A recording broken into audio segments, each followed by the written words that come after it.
Okay, so the one thing. What's the one thing? Why do I always talk about the one thing? Peter Thiel talks about the one thing.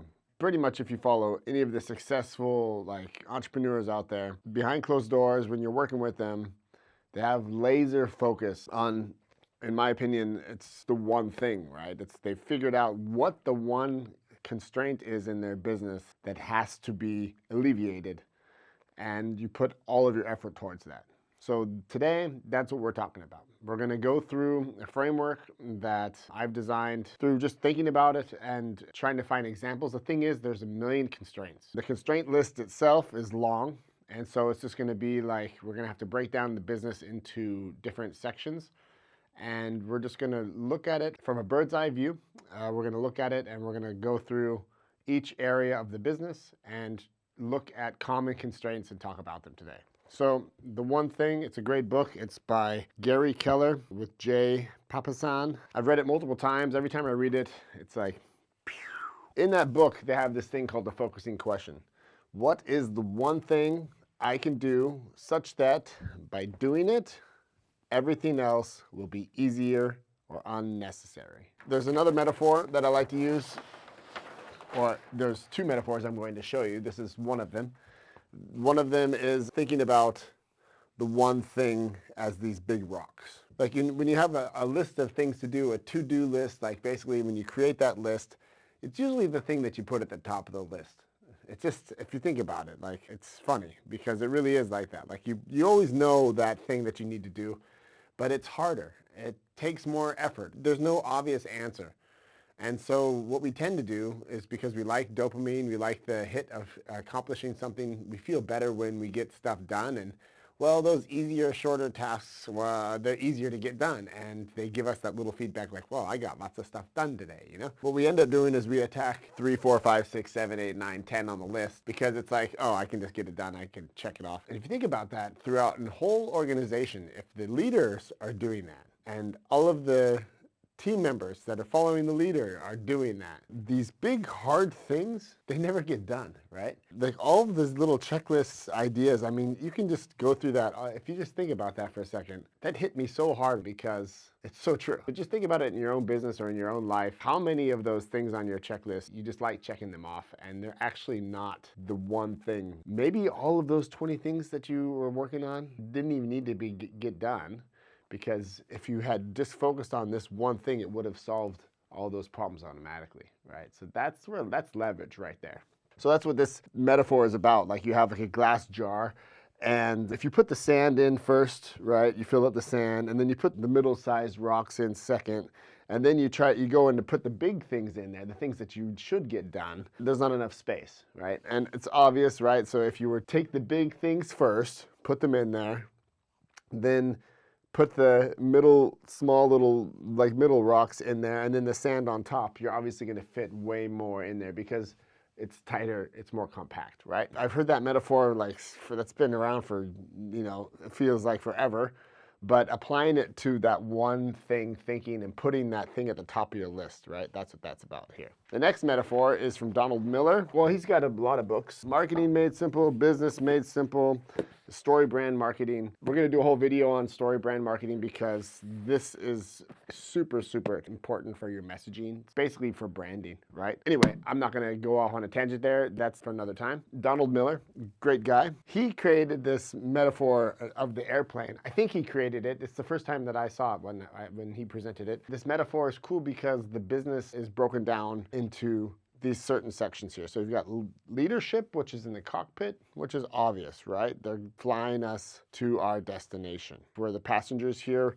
We're thinking about, we are the overhead. We are the fixed cost. We are the rent, the heaviness of the business in a sense, right? That whole business has a certain amount of weight to it. And that's going to be the overhead, the fixed costs. Then you've got your marketing, which is the right engine. And then you've got your sales as the left engine. Marketing and sales. They're pushing that plane, right? Driving us in the right direction. But in order to drive us in the right direction, we need to have cash flow, revenue, which is the gas. It's the jet fuel, baby. So we need that jet fuel because without that cash flow, we aren't going anywhere. We're not taking off. We're not doing anything, right? And then you've got the wings themselves, which I don't know if you can really see my little drawing here, but the wings themselves are our products and services. So they carry us. They carry our customers. They make everybody happy. And when all of these things are working together, then that airplane is on a mission to go, from Tokyo to San Francisco. And everybody knows, everyone's on board, but we've got enough fuel. Our sales are, think about that. If our sales and marketing aren't working together, then we've got an issue, right? Because we only got one engine burning. And so this metaphor will pull through in everything we can talk about. You can come back to this a million times. And I just really like this idea, especially think about if you had everything but leadership, what would happen? You would be flying places, but you wouldn't be knowing where you're going. We're not gonna know where we're landing. We're just going somewhere, but we don't know where. Or, if you cut down your overhead, so you're actually using less cash, right? If you don't have as much weight, if everyone on board is only allowed to carry a carry-on and we don't have any luggage in the cargo hole, then, our cash is gonna go a lot longer. It's a perfect metaphor for business. I wanna take this metaphor and then apply it to the one thing, right? Because when we come down to thinking about how we have constraints in business, where are these constraints, let's look at our business and see what is the biggest constraint in this business, right? So I'm the leadership right now, and I'm checking out, I'm the pilot. I'm looking at my sales and thinking I'm constantly having to correct to the left because their sales is just not there, right? Our marketing is great, but the sales processes need to be worked on, because I can feel the airplane just constantly being pulled over to the marketing because this engine isn't going, right? So we're going to apply constraints to this, and we're also going to do one more thing on top of that. We're going to take leverage, and we're going to apply leverage to this. Naval Ravikant, if you don't know who that guy is, I don't have his book here. Naval Ravikant, great guy. Basically, the book is a combination of all of his tweets and all the things he's said. There's a couple of videos out there of him just talking, and he's a really good investor. He's the founder of AngelList. He has a couple cool things that just come out when he has these moments. And one of the things that he talked about was talking about leverage. So he said that there's 3 types of leverage. And we're going to talk about those real quick, and we're going to apply those to the constraints of our business and how to find them. Okay, so we're going to reframe these business areas through the lens of leverage types. What do we have first? We have labor, then we have capital, and then we have products with no marginal cost of replication. Okay, so what does that mean? So what he's talking about is code, media, IP, intellectual property. I'm a little iffy on that. It is what it is. I kind of like Elon Musk's take on intellectual property, because for me, I think securing intellectual property is kind of a way of protecting yourself a little bit, and I get that. But on the other end of it, it's I don't really know if you really need to have a TM or an R on your business. Yeah, so code, media, IP, intellectual property, media, code. This is super interesting, right? When you hear that, you're oh wait, I write that code one time and I can sell it multiple times. That's why these software as services businesses, that's why the software industry in itself is just so valuable, right? Because you can create value with codes and then deliver that product, and you can grow, you can scale massively, right? As opposed to having a person have to do that job. So optimizations, right? This is what you see a huge amount of leverage. Media is kind of I make this video one time and it can be watched for the next, if I make it good, it can be watched for the next 10 years. So I created this video one time, I did this work one time and help multiple people, and then that's an exponential growth there, right? Intellectual property is, I've got a brand name, and this brand name just goes out and works for me. People understand when my logo is on something that they associate it with me, and that allows me to cut all of I don't have to rebuild my brand every time I talk to somebody. Somebody knows exactly who I am, what I'm about. And in our first conversation, we've already had 20 hours of conversation, because I've created media, for example, and it's already there. So when I get on a sales call, someone's oh yeah, I know who that guy is. The trust is there, right? Anyway, so these are our 3 broad classes of leverage. Yeah, and what we want to do is we want to apply them. Let's talk about leadership, So let's talk about constraints and leverage and leadership. Creating systems, processes that scale without direct oversight, right? Systems. Systems is one of those words. It's Remington, what does that mean? What does systems even mean? Well, it's obvious. It's not obvious. It's going to be specific to each business, but let's just keep it like that for a second. Processes that scale, right? So a process that scales means that like I've done it myself 100 times. I've taught somebody else how to do it, and now they don't need me anymore to do it. In that sense, as a leader, I've become a good teacher, right? And I've figured out like, oh, I really actually have to like know who I'm talking to, like who am I teaching, and then I have to see their skill level, and I have to understand like, okay, what is it that they need from me? Like, where's the knowledge gaps, right? And taking that time with that person. And even going a step further would be like, as a leader, I'm picking the person. If I'm using leverage here, as I'm using labor for leverage, right? If I can systematize some of those things, right? If I can take some of the manual processes that a person was doing, like this labor leverage, and turn it into code leverage, then I'm even better, right? Then I'm using all of these leverage points, right? And so then I have my labor using my automated code in a system that is creating content or whatever, right? Like pick your option there. Like automation is just, it's software, right? That's basically all we're talking about here.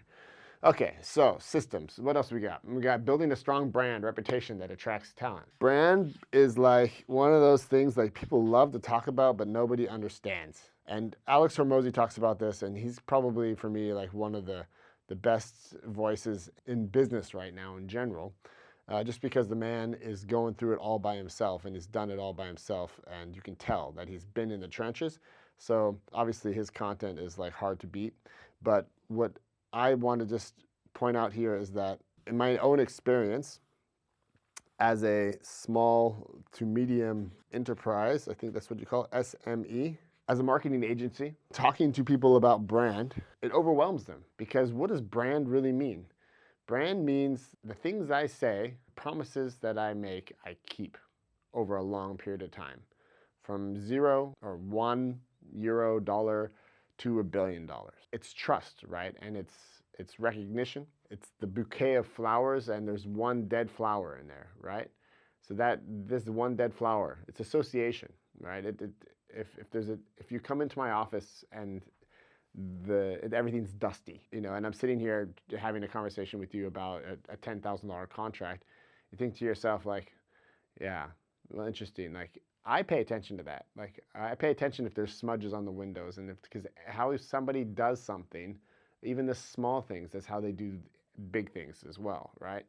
And so if I'm going to have a sales conversation with somebody, I'm in their office and I'm checking. I'm not just looking at the person, right? I am too. I'm looking at, is that person dressed? Did they take care of themselves? I mean, obviously, we're hoping we brushed our teeth today, but it's not so much these big things, Like for me, is his car clean? Is he an organized person in his mind? Does he have organized thoughts? It's good to be creative. I'm also like one of these people that's very creative and I go all over the place. But when it comes down to getting shit done, there's not much creativity needed. It's more just like use all of your brain power to push through the things that most people lose attention on, right? And the attention to details is one of those things. So for me, like when I talk to small business owners about brand, what I instantly notice is I go outside and I see that their car is dirty, or I go into their office and I see that everywhere is a pile of papers.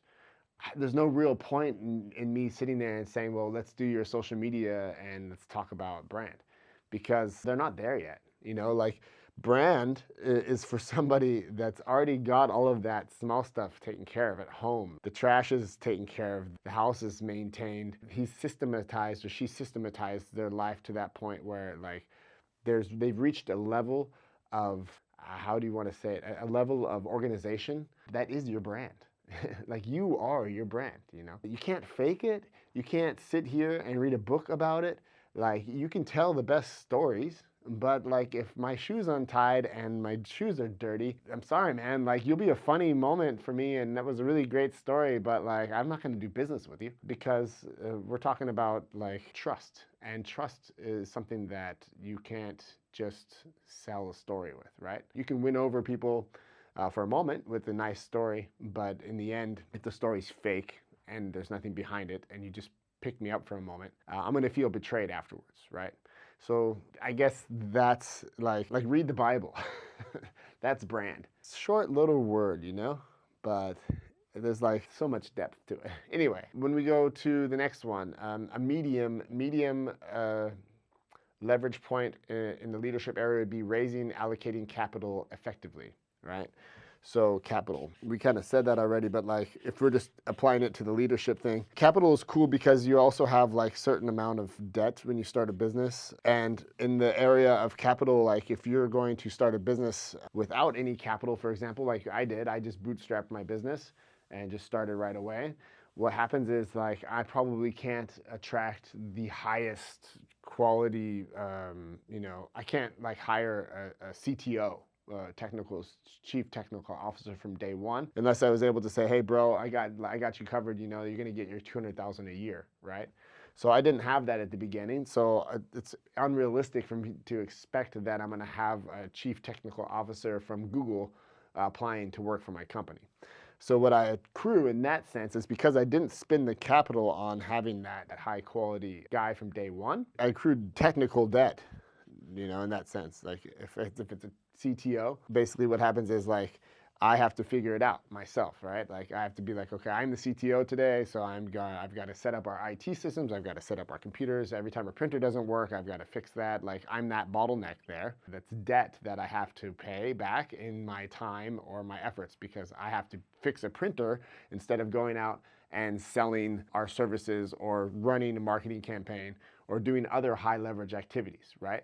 So capital is super cool, and if you think about it, like I'm gonna go and get capital from day one because I want to have that CTO from day one in there. How awesome is that, right? So then you have just this other type of debt. Then you just have capital debt maybe. If you do, you know, I can just say I'm gonna go get a capital debt as a leader. Then I don't have to have all of these other types of debts. Like you can just go along the list of like all the things that if you can't buy it, what you have to do yourself, right? Time, money.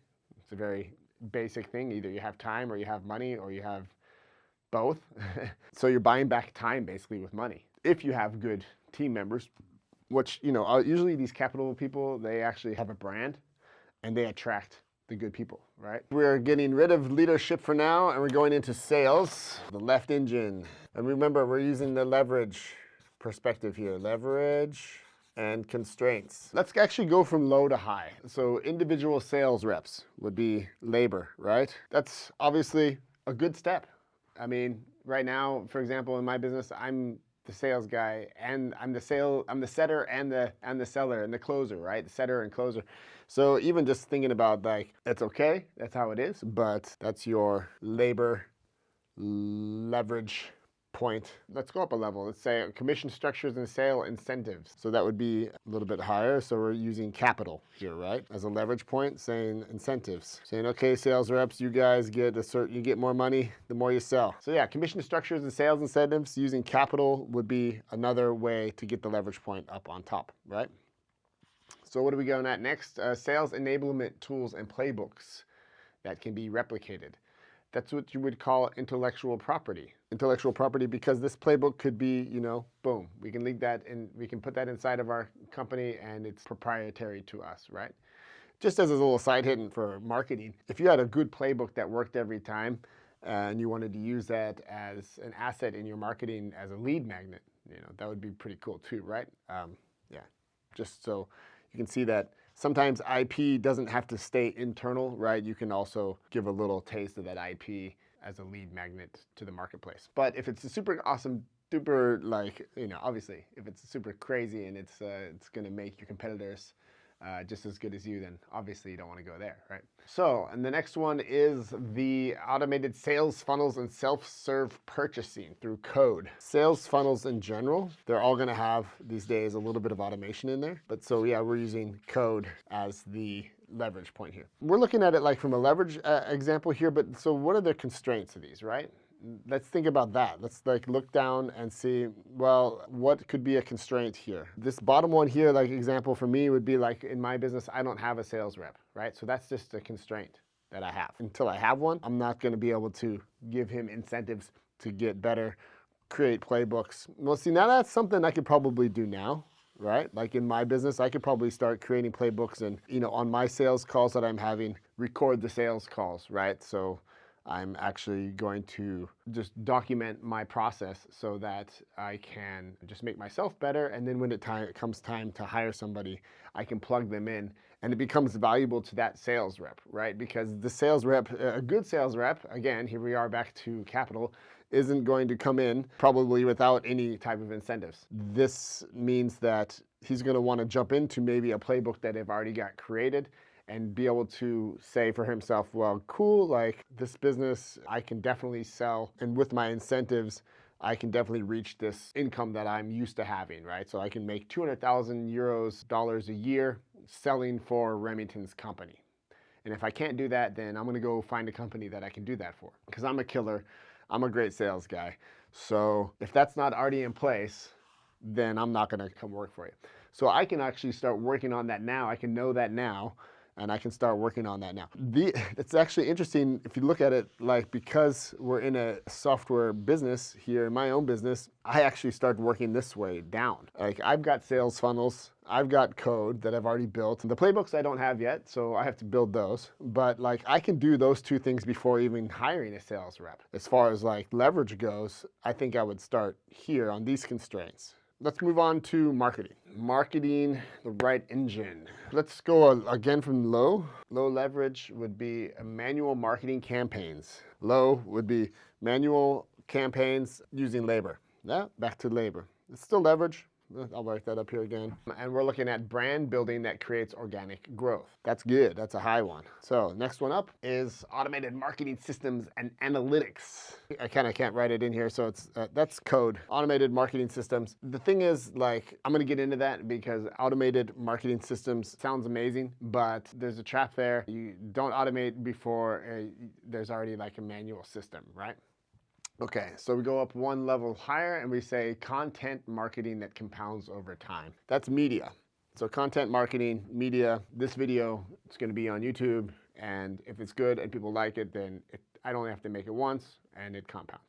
Obviously, like, it sounds like, oh yeah, I just made that one video, but the truth is, like, well then why are they constantly making new videos? Well, we want new videos. So there's like this whole thing about like thinking that I'm just gonna make one video and then it's gonna compound over time. It does, but it only compounds if you are constantly creating new content, right? Because we humans want the new stuff.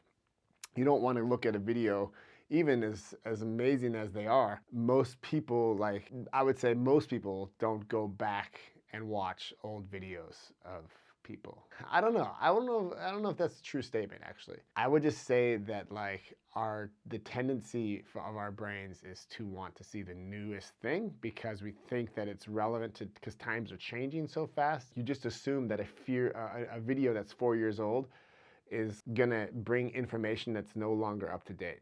And sometimes it's true and sometimes it's not. It depends on how good the advice is. In certain aspects of business and in life or whatever, there's age-old things that are never gonna change. And then there's things that like are super like tactical that are gonna change all the time in our industry. So if you actually aim to create content that never ages, it's cool, but it's a lot harder and it takes a lot more deep thought, right? You're gonna have to create a video and talk about topics that are completely ageless. That means that, first principles thinking and going back to basically like how we humans are just pre-programmed for certain things and getting around that pre-programming. That's probably some of it's and sometimes not even possible. All right, so that's marketing. Let's look at this then from a level of where's the constraint at, right? So these are the leverages. And if I was to say, like, if I'm just looking at my own business, so content marketing, we definitely, like, one of the easiest things to see where constraints are is if I just write this thing, 10x. What does 10x look like, right? How many videos are you creating and are they good? And then what would it look like if you kept that quality of video and you 10x your output? Right? So what does that system look like? When it comes to content creation systems, I think the first constraint is actually just one video a week or something like that, right? So one good video a week is what I'm working on right now, just to get to that level. And then what that means behind that though, like before we even wanted to go down this path, because I'm not alone, right? If you're doing it alone, then that's your system, right? But since I'm not alone, that means if I don't have a good system, I'm just creating more chaos in the company, because I come in and I make a video and I just save it somewhere, and then I don't tell anybody about it. So what happens then, right? So obviously I have to have like a place where the videos go, and if I have it saved on like an SD card in the camera, then the SD cards, they all have numbers and they all go somewhere, and then we have a network attached storage where like all the videos are put in a certain area. And then we have like a Kanban list, if you know, with these boxes, like a project management software, kind of like a inbox, and then you have a to do, and then, in progress or like doing or whatever, and then done. That's like a real basic way of saying it, right? And so you just kind of move the task along the train, right? But that could be for any project, right? It's just project management. What I've got in here is, for example, like just when a new video comes in, then you just have to give it like a title, all the things that have to be done, right? You just formalize the process. And then if I'm gonna go in and say, I wanna automate my content creation, I don't know. I have a hard time with that. Like the automated marketing systems, analytics is one thing, right? Like analytics is cool. But like even there at the beginning, like this stuff is just, there's no point. And if you're getting into like an automated marketing system, it means that you are basically super advanced at doing this already, right? So that you've already, like I would say, if you're doing a video a week, you don't need it.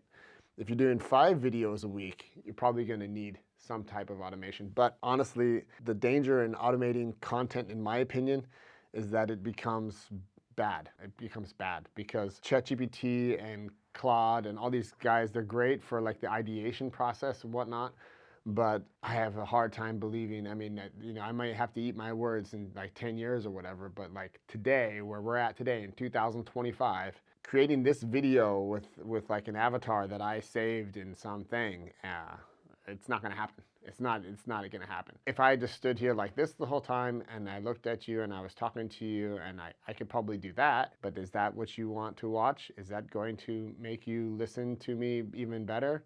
I am a fake avatar right now. There's a big uncanny valley between me sitting here and like being myself and talking to you, and like an automated video of me showing you about the business processes, right? So I believe that automating things like repetitive tasks in businesses is much more the way to go. And we should leave the marketing and the human stuff to the humans. Let's be creative. Let's do the creative work. Write down the systems. And even, one of the best ways to use AI to automate stuff in that sense is to just like write it all down, talk to it into a microphone, talk about all the things that you're doing and all the ways that you get it, and then just like kind of like brute force your thought process into an AI, and let the AI then like create the structure for you.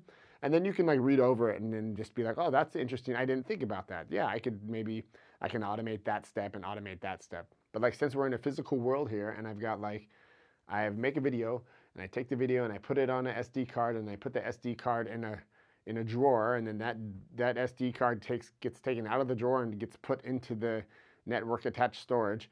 Like, this is all just before we've even started editing and cutting the video, right?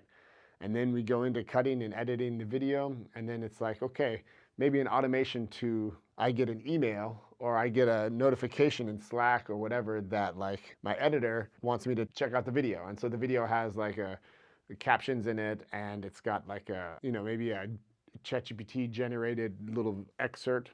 But I go in there as a human and say, I don't like that ChatGPT expert, because this is writing. Writing is very personal to me. So I read it and I'd be like, no. I take that as maybe as an idea. Most of the time I just throw it away, to be honest. And I just write like whatever that video means to me and what I want to convey as a message. So like that is something I would never replace with AI. But like just the project management level of things, like that definitely can be something you can do with AI. Building brand leverage. The constraint of building a brand in that sense is probably just like I was talking about earlier in this video. is that it's really just about having a clear mind and bringing that clear mind and that presence to everything you do. So like if you want to build a brand and it's a personal brand, then do some meditation.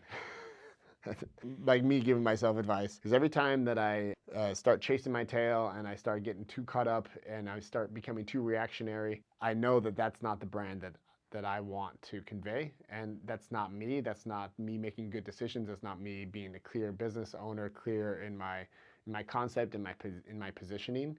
And positioning in that sense is really just an internal dialogue and an external, like it shows in what you and how you talk to yourself and how you treat your own thoughts.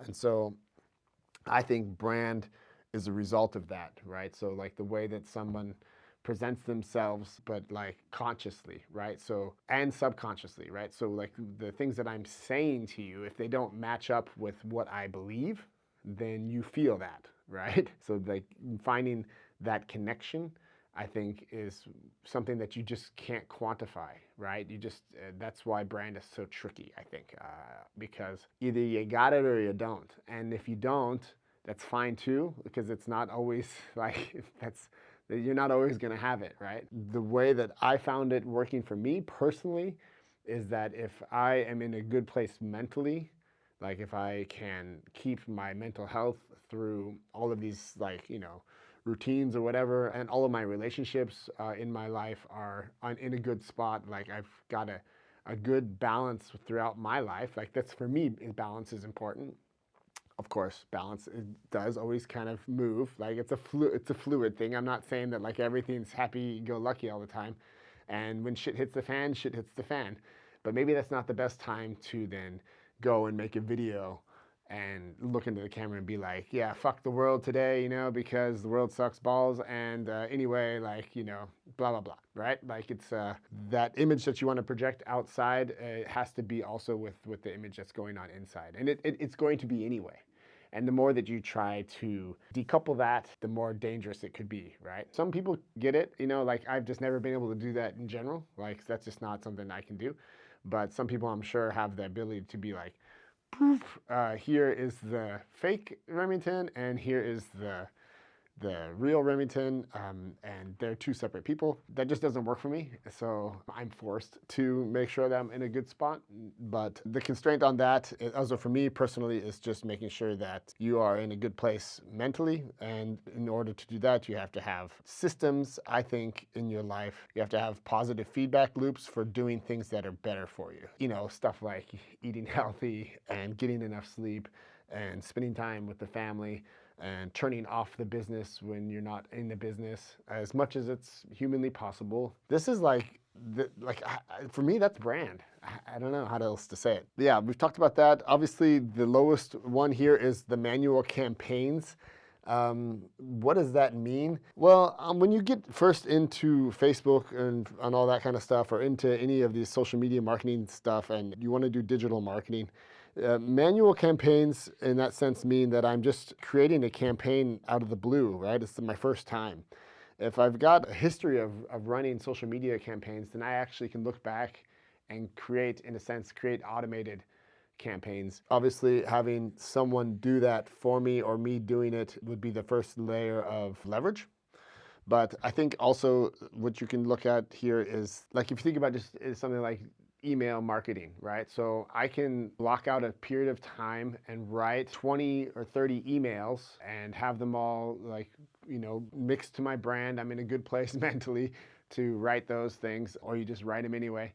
Sometimes brute force does help. And so then I can set those up in an automatic campaign, right? And I can also give those, when it comes to marketing, I have a hard time giving that outside. Like, this is a very personal thing, again, because there's so much messaging going on there, that like automating a lot of this stuff, I don't really feel like it's the way to go. The one way to do it, I'm talking a lot about myself because it's just like my context. But if I was to think of our customers that we do their marketing for them, right? That's back to the leadership. He's that owner of those companies that we work for, they're automating their marketing in the sense that they're just buying us, right? They're taking capital and buying our services monthly so that we can take care of all this stuff for them. One thing that is going to be tricky though when it comes to marketing is like if you want to have like an internal influencer kind of thing going on where you have like employees in the company doing the marketing and actually having like video content and bringing that video content into the system, that's kind of the way that we like to do it. Like we like to have like all the systems set up, and then either we do like photo shooting days where we create the content and certain like in a batch, or we have like an employee with a cool phone or whatever that gets used to like just cutting or making videos, making reels, and then either they edit it themselves or they send it to us over and we edit it for them. That's marketing. Let's go. Make the next one here, which is the wings, the products. Let's talk about the products. Let's think about this in terms of leverage and constraints. Well, let's start from low. Service delivery requiring manual labor. That's obvious, right? Service delivery, labor, a digital marketing managing agency, right? Digital marketing agency like we have, right? Every time we got to start new, we got to get the Facebook accounts, get the Instagram accounts, put them all in there, then like get the pictures going, get the videos, talk to everybody and figure out what the messaging is. Like it's a very manual process. It's really not a scalable business in that sense. Unless you've got somebody doing that already from the outside, which most companies don't, right? So that's where we come in. And that's why it's so expensive, because like if you're good at what you're doing, it creates a lot of value, but it also takes a lot of work at the beginning to get that going. Anyway, so back to what we're staying here. Product services. Medium would be product development funded by capital. It's like research, development with capital. That's our leverage point, right? Research and development products. So we're talking like, you know, MVPs here, I would say, kind of. Minimal viable product. Get out there. That's the whole startup thing. We can talk about that. That's like a 2-hour conversation at least, right? How you get the MVP going. That's medium. Let's go up to the next one. Intellectual property that can be licensed. Licensed IP. Franchises, or like, here's my digital marketing system. I've got it completely in a coaching program, and all you have to do is get your employees to go through that, and they, at the end, will be able to do all the work that we do for $15,000 a month, and they'll be able to do it for whatever you pay them per month. So that would be like my IP. I put it into a program, and I can license that project or that software for whatever, you know, or that coaching program plus maybe even software to it, right? You can do like a software on top of that. And yeah, obviously you could, instead of charging you $15,000, you charge them maybe $1,200 a month, and then the employee comes in there and they cost $3,000 a month. So for $4,200 a month and maybe a little bit of time of training, say 3 months or whatever, maybe they can even get out of that program at some point and they completely bring it in-house, so they don't have to pay so much to an outsourced marketing agency. Licensed IP, products and services. So I'm basically taking my service and I'm productizing my service. Then we're going up to the next one. Actually, that's just what I just said in a sense. It's software products, which means code. So I have completely revolutionized the marketing industry, and I've taken all of the manual labor that it takes for a marketing agency to get the job done, and I've created a software for it, and it costs 99 euros or whatever, $99 a month. And I can sell that, and it solves a huge problem. That's software. That's some high leverage. That's taking a service and turning it into a software. This is kind of like this whole thing like SaaS, right? Software as a service. I like a new one. It's like automation as a service, AS. It's automation and software for me are like kind of interchangeable words, because that's what software does. Software automates stuff, right? It's just kind of like the AI trend right now to say we're going to automate everything, but really it's just software. So let's look at this from a constraints level. Obviously, like if we were to see the service delivery constraint here is just the manual delivery of the product itself. But like if we have a constraint and our constraint is coming into the delivery of the product, for example, right? Because it's so manual that this person, if this person isn't here, the product can't be delivered. So then you actually want to go in there and systematize this delivery process, make the delivery process super good, right? Also, like if the quality of the delivery itself could actually take away from the product itself, right? Or the service itself. Is there a constraint there? Is there a constraint with capital, the fact that you can't invest in research and development to create product? This constraint kind of in a capital sense would come over to the cash flow side of the business. A constraint in licensing your IP.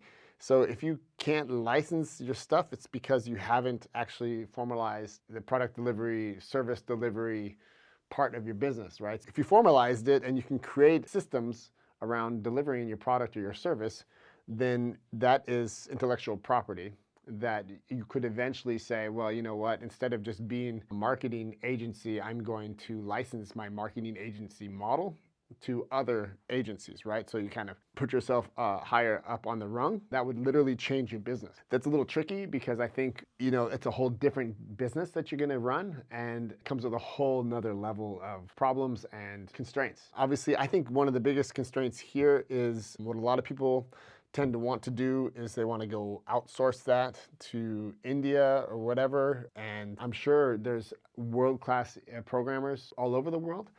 It's just that, like, this is a Hormozy story. He created a service, he created a software completely out of house, and they basically saw what he was making with that software. And so the business owner of the outsourced software agency that he, you know, signed up for started changing his prices too, right? And so he said it was a real messy deal to get out of that, because what happened was they started raising their prices for the same work, right? Because it was out of his hands. So my personal opinion is in the area of maybe creating an MVP or whatever, that's probably no problem. It's just like software is tricky. You build some software and the company sees that software, like they built it, right? So they can build stuff in there that you really maybe don't even see. Well, you're probably not in there seeing it. If you don't have a coder on your own team that can't like oversee this whole process, then you could have dependencies in there and you don't know what's happening. Because eventually to test that MVP, you got to get some customers in there, right? And so now we're talking about customer data in a system that be outsourced, running in a different country even. I'm not a big fan of that. I think the upfront cost of having an internal team is worth it. Like, I think that debt here, accruing that financial debt to have awesome coders working on a project and having it all in your own hands is the way to go. Anyway, so those are constraints, products, services. You can talk about that all day too, right? This is a topic for itself. Now we're talking about cash flow, baby. Let's start with low. Low leverage is down here. It's dependent on labor. It's always pretty obvious what that one is, right? Okay, then we got medium. Medium is using capital to fund growth. This is like kind of like really on the side here. If you just see, you've got two different types of businesses, our X and Y axis. And you've got a cash flow business from day one, kind of like what we have. We have just a business that just kind of does that, if you're doing it right. But that means is like from day one, I'm selling my marketing services, and I've got employees in there, and we're building our team step by step. And it's a slow going thing. It's not going to scale to the world, to take over the world, because it's a very manual process, and we need good people. And so I'm really in the business of having good people do good work, right? That's one way of doing business. Another way of doing business is saying, well, you know what? We're going to spend the next 6 months in research and development. And we're going to go down here. And if we do it right, we're going to have that kind of growth. So it's a big if. This is a whole risk area here, right? But the payoff is larger if you get that. And so this is what you see like in the private capital area, that there's, you know, I'm just going to take 10 companies and do that with 10 companies. And one of those 10 companies is going to shoot over here, and the other 9 that didn't make it out of this valley of death here, that shit happens. But the one that went up here, this unicorn, is Facebook or Uber or Airbnb, you name it. Like, that's the model, that's the business model. So medium is using money to fund growth. And that's kind of like the difference here. Back to the next one, what we got? High is network effects that create self-sustaining growth. Network effects is a mental model I love to use. It's cool. So what is the network effect? You can build it into your software, right? It's like WhatsApp, right? Like WhatsApp works so well because there's a network effect. Like as soon as enough people had WhatsApp, you had to be on WhatsApp to be part of that network. And so it just grew like wildfire. That's why it became so valuable so quickly. So self-sustaining growth, create self-sustaining growth. And that's IP, right? Intellectual property. That's also code for the sense of WhatsApp, right? So where do we go to the next level? Recurring revenue models with automated billing. Ah, yes, the good old recurring revenue, also known as ARR, annual recurring revenue, automated billing. I mean, Stripe, think about the business of Stripe, right? Like they created a business around us being able to make money. Stripe, the tool itself, like the software behind it and the way that you can like log in there these days and just create, like I remember building websites back in the day before PayPal and stuff like that. Like the way to make money online is so easy in 2025. It's insane. So because of Stripe, you could, build software and then have a reoccurring revenue model built into your software. You can get on a coaching program like School, and Stripe is connected to that, and you can have a reoccurring revenue model. To be in a coaching program, people have to pay a monthly fee. That's the high leverage of recurring revenue. Look at that. In that sense, like even a couple of the examples that I just said right there, like I didn't even have to code anything, right? So I just had to create media. I had to create, like I'm creating IP. I'm using software that I don't even have to build myself, but it's still software, it's still code in that sense. And I'm using that by just attaching my bank account to Stripe. Anyway, yeah, cash flow revenue. So let's look at the constraints then. Constraints are dependent on labor. The constraint there is going to be the quality of your labor. If I'm relying on labor, I'm in the business of having good labor, because if I have people that aren't good in my team and I'm trying to grow my business with quality and with a good reputation, I have an issue there, right? At the same time, that means I'm probably gonna have to be pretty good at sales, because I need to get out there, and in order to have, it's the chicken and the egg, right? Because in order to have good people, good people demand a high salary. And so this high salary I have to pay for.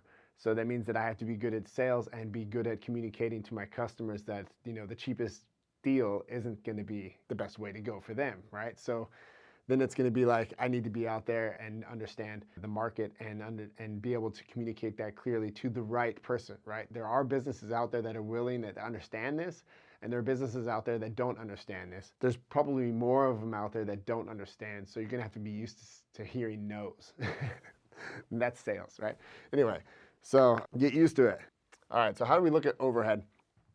I like this really cool thing called Profit First. The thing about Profit First, it's a book, it's another book, it's a good book. The quintessence of the Profit First principle is just to say that, like, you've got your revenue coming in. I'm gonna give you guys a little bit of a German, like we're in Germany here, and for everyone that's outside of Germany, check this out.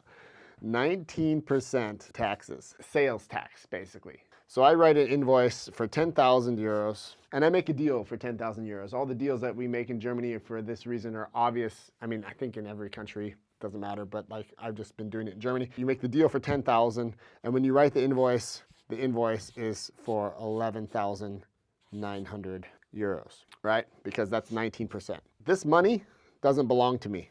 It belongs to the government. And the government gets their money every time. So part of the Profit First, one of the very first principles is just to take this money, like this invoice here, because I get that money from my customer, and I'm just gonna take that and I'm gonna put this 1,900 euros here. I'm gonna separate it into a different account right away.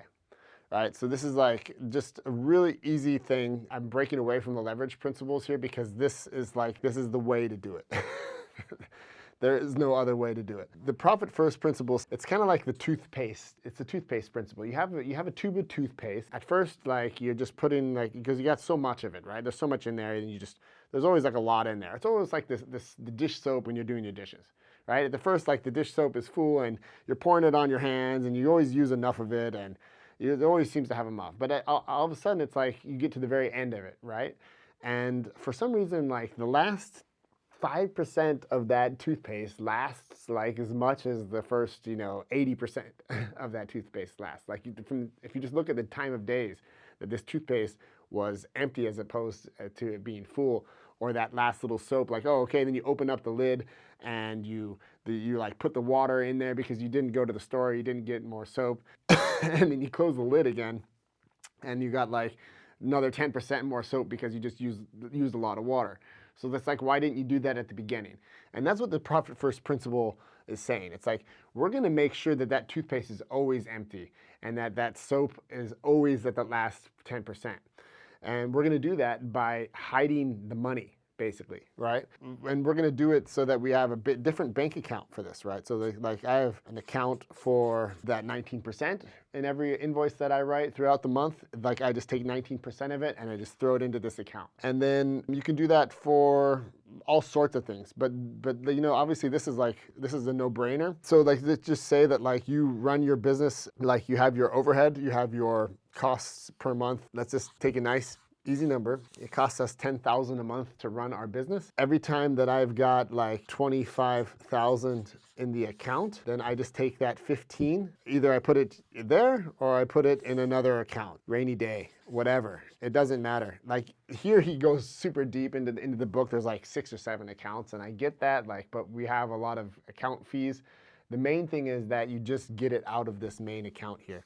So that this main account is just like that toothpaste, that it's always just at the end. Also mentally, even for me as a business owner, and I see it, I can see it all, and I was saying I don't want to see it, but it's like I do want to see it, but I want it to be a little bit harder to get to, right? So just the fact that I have to go to another bank account and transfer it over to this account, it's almost like a check system for myself. I trust myself to not do that. The main thing is that like if I look at this account and I just take this account as my health status of the company, right? That like this company needs to run at this level, and if I can look at this account, this where I'm taking the extra cash and I'm throwing it in here to pay taxes and to pay maybe bonuses, or to invest into research and development for software, or to invest in hiring a new employee.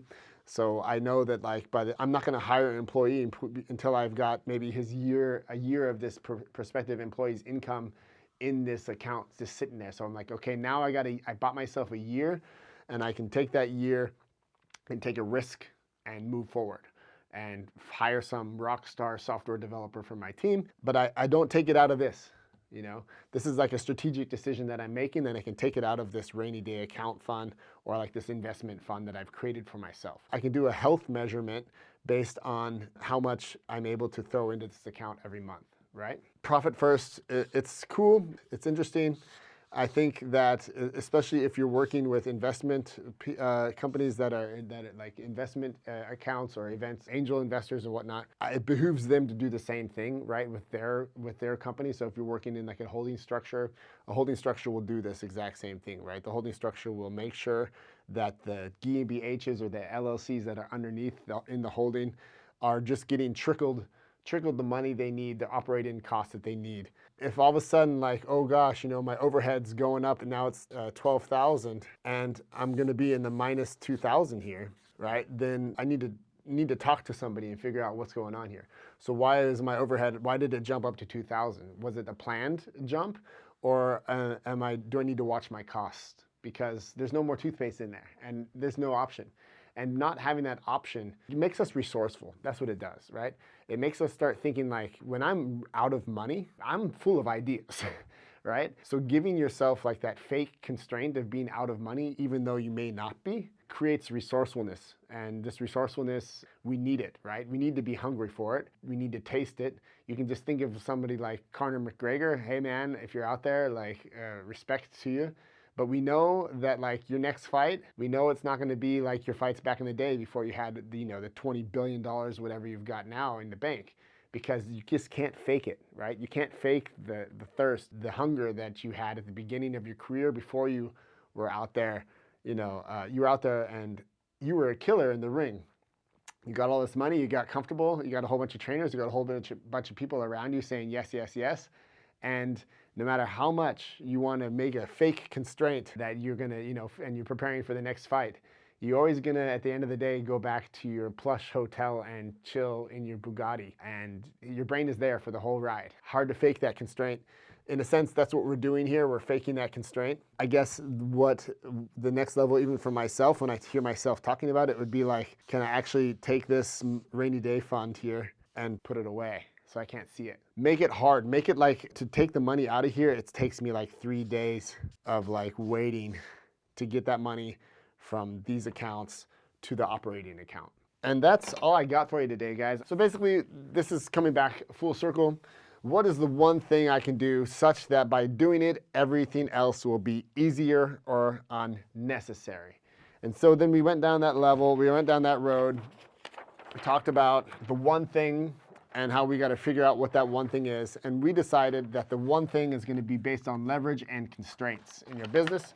So we had to understand, okay, that means that we've got a business here with leadership, marketing, sales, services, products, cash flow, overhead, and fixed costs. And then we went through each one of these and we decided what is the most leverage we can do in each one of these areas and what constraints do we have. That's how we're just going to attack our day every day. It's how we are going to attack our meetings and get our employees on board so that we are always thinking with this one thing. What's the one thing that this employee needs to be doing for the next week? And on Monday, this is the thing. And next Monday, how did it go? Are we solved? Are we going to the next thing? I think when I first got started, I had the tendency just to like, brain dump everything on everybody, and there was no priority.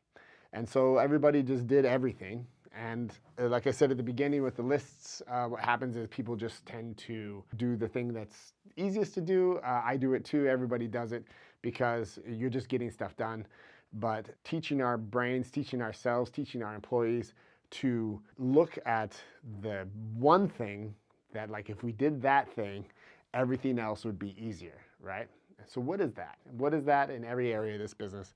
Yeah, I hope you guys liked the video. I'm just getting started, so give me some feedback. I'm sure that I can improve on it, and that'll be the one thing that I'm going to be working on, is just getting this content flowing for you guys so that you guys can learn and I can learn how to teach. So if you're into this kind of stuff, then let me know. And until next time, peace and love.